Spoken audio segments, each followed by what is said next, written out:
This is Moss Hills. I'm a guitarist and I used to work on cruise ships with my wife playing music, and we were playing on the cruise ship Oceanos when it was sinking. And I'm going to be showing him around the Roblox game that we created about the story of the sinking ship that he survived. So without further ado, let's get into the video.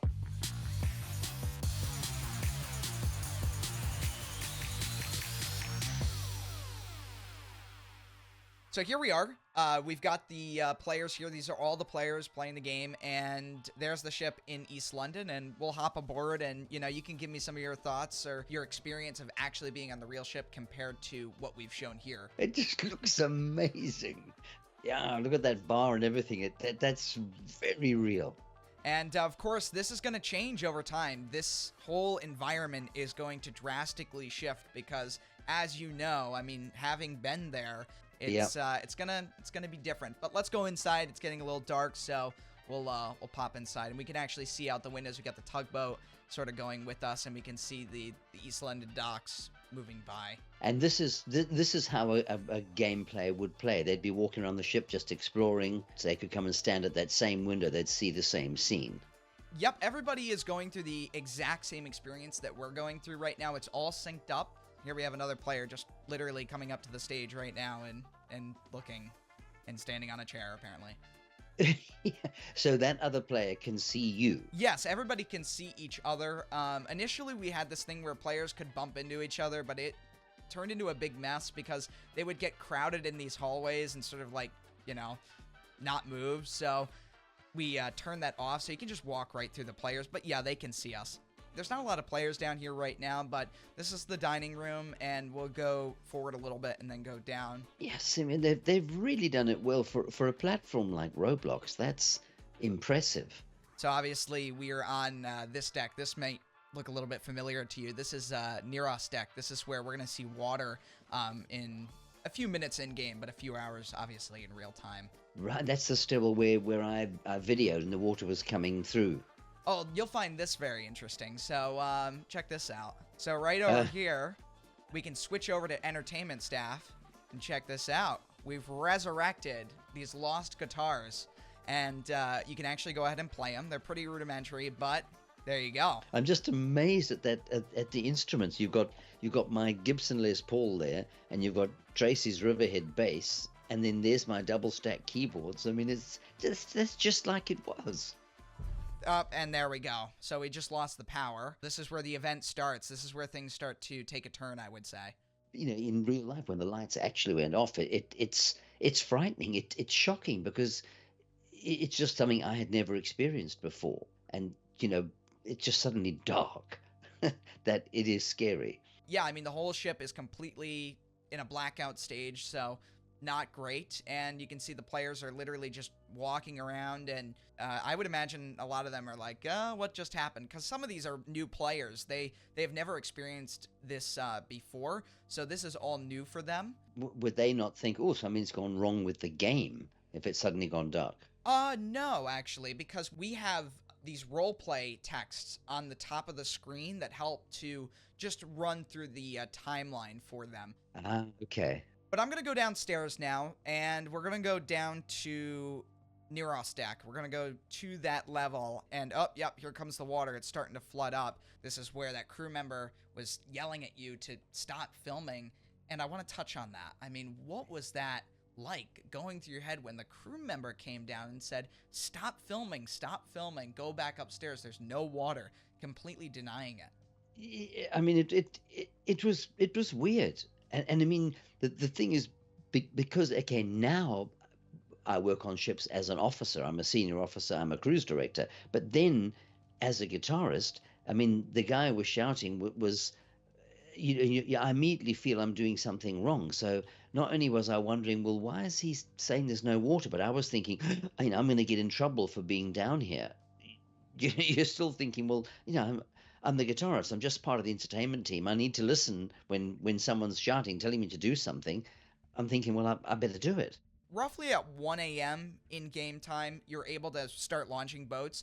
And the cool thing is that the captain can launch the boats immediately, but the passengers and entertainment staff can only launch the boats at 5% intervals, so it takes a couple of times to get a boat launched, and that's simply to show that there's inexperience there.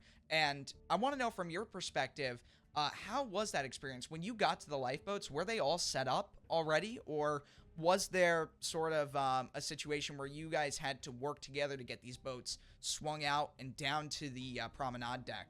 Well, the lifeboats themselves are always prepped and ready to go, but they're up in the davits, and so we didn't know how to get them down to the embarkation deck like is happening now, and the Filipino crew did that. What is really interesting after that is you've got this experience where you're standing here and then it's swinging out and then coming back. And of course, Yeah. we can't get that perfect in game, but you can sort of see, there's that gap there that you have to cross over. And then that's exactly what was happening. I mean, that shouldn't have been happening because we should have fixed the lifeboat to the side of the ship, but we didn't know how to. Yeah, and that's a really far fall. I mean, if you're falling down there, it's not going to be fun. And yeah, as you can see, the embarkation doors are now open, so people can, go through there. Now, I do recall at some point you had mentioned that, these became a problem. These open doors were sort of an issue, and you guys had to either close them or get something across them. Yes, although the doors weren't like that. They weren't that. Those looked like almost sort of like glass panels. This was more of an open deck area, and it was more railings there, and the railing is like a gate, and so we had to pull the sort of it's got like removable pins as part of the hinge. We pulled that out and just threw the gates over the side. All right, so yeah, that would be these then, I would imagine. Yes. When was the decision for you and the rest of the team to start taking these people from the lounge, which was this safe haven for them pretty much throughout the night, to the back deck? At what point did you realize we cannot keep them in here anymore? We need to move them. Well, all of us in the entertainment team weren't quite sure what to do and when, but our cruise director, Lorraine Betts, it was her that really galvanized us into action, and her saying, look, nothing's happening. We're going to have to start just rescuing people. And once she'd initiated that, it kind of empowered us. And then I think everyone just started reacting and you just started assuming a role and going for it. It is really much more realistic than I expected. Like when I'm looking at your perspective there, standing on that bridge wing, that's exactly how it felt. That shot there, that's very realistic. There we go. Swing it on out and lower it on down. And now we got a big problem here because you can see it's, scraping along the side here. And yes. I imagine that became a problem for you guys because, the ship is consistently starting to list over to one side, and these boats are going to have a problem getting away. Yeah, and that was the whole issue we had. On the starboard side, they went away, but on the port side here was a big issue. Is there somebody stuck in the pool there? Is there? Yes. They have found their way out, but that is what happened. And if we go down here, I mean, this is the whole dining room is completely flooded at this point. And I remember you had an experience here with this room. Yeah, and just seeing stuff, just this huge volume of water crashing from one side to the other, and just all the stuff that was in it. There were tablecloths and bread rolls and bits of food and that whole body of water just from one side to the other. Look at that. Yeah, so even though it's rudimentary, it gives you sort of an understanding of what this space was looking like at approximately this time, because the water had, gone up pretty far in the ship. So, yeah, we're going to get out of here. And you'll notice, see those risk points in the bottom left corner? They're starting to go up, and they'll reward you for being in this space. So, it looks like this guy is pretty much doing that. So you can see some of the game players are there wanting to get rescued. Yes, exactly. And, yep, here we got the helicopter swooping in. And so who gets to get rescued there? Is it just the first one who runs out and grabs it? Yeah, basically. So it's first come, first serve, and that's pretty much how it runs. So we're in that helicopter now, and there is a huge, I don't know what that is. And that's just someone's character. That is just somebody's character. Yeah. So I am Actually, I think that is a No, no, walrus. I was gonna say, looks a bit like a seal or something. Oh, well, that was interesting. That we just turn back to the right a little bit there. I mean, there we've got footage with Tracy standing right there, filming me on that railing. You see, look. That is just what it's like. Jesse, that's amazing. I mean, that just looks incredible. It's really, it really brings it back. Well done, Jesse, to you and the developers. Thank you. I really appreciate that. We really tried to do our best to, you know, make this an experience where, yeah, this is kind of what it was like there, even though it has its shortcomings because it has to be simplified. It can't be Yeah. too extreme. And, yeah, I mean, you can see the ship is in a pretty precarious state. I mean, think about just a couple minutes ago when we were departing East London. Now this whole thing is completely shifted. It is it's definitely not great. For the So for the that's ship. a lifeboat just turned upside down. Yeah, because at this point, some of those lifeboats will flip over if they get unstable. Right. Yeah. All right, there we go. The ship is beginning its plunge sequence. So I'm gonna choose to get into the lifeboat here if I can. There we go. I'm in. I'm gonna go ahead and this person's trying to get in. You know, you've seen the video of the ship sink from the helicopter. Now we Yeah. can see exactly what that looked like from a lifeboat in the water. It's a Yeah. totally different perspective, and you can see another lifeboat just overturned there as the ship is going down. It's right next to the ship. Yes. And there's the people standing on the bottom of it. Yeah. It looks like it's righted itself.